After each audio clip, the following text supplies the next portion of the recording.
Yo esta mañana vengo acompañado del distinguido capitán de navío, comandante del Bravo Eco 11, el buque escuela Simón Bolívar. Para nosotros es un hecho inédito, para nuestro personal, nuestro consulado, nos colma de alegría, de satisfacción. Esta mañana el señor primer ministro nos ha honrado con pedirnos que visitemos su despacho. Hemos tenido una conversación muy amena, en donde nuestro capitán del buque le ha hecho una extensa explicación de los puertos, de la utilidad, de todas las características de la embarcación, además de todo el recorrido y la bandera de Venezuela, el recorrido de nuestra bandera bolivariana que ha tocado diferentes latitudes del continente. Conversamos, por supuesto, temas de interés. El señor primer ministro se interesó mucho en cuál es nuestra función, qué realizamos nosotros en el barco, que son preguntas lógicas. Yo le respondí todo este tipo de preguntas. Por supuesto, él me dijo que las relaciones con nuestro gobierno han estado afianzándose, hay muchos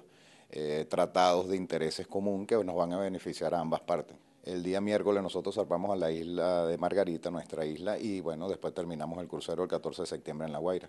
Antes de venir a Aruba, nosotros el primer puerto que visitamos fue Santa Marta, Colombia, después fuimos a la isla de Cozumel, México, visitamos La Habana, en Cuba, Curazao, de ahí fuimos a Maracaibo, después de Maracaibo en Venezuela, después fuimos a la isla de Barbados, Martinica, República Dominicana, Jamaica, y bueno, en este momento estamos visitándolo. Un buen recorrido por el Caribe.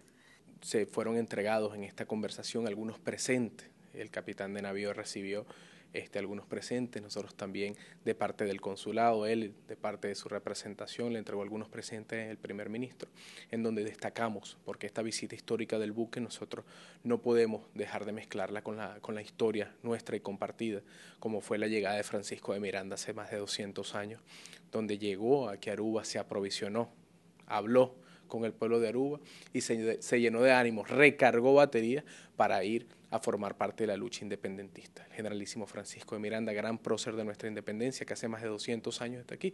Hoy nuestro buque escuela dice de nuevo, aquí está Miranda, pero aquí también está Bolívar. Aquí están nuestras banderas, viene en el viento, en las velas de este buque, la bandera de la unidad, de la hermandad y sobre todo la bandera de la paz.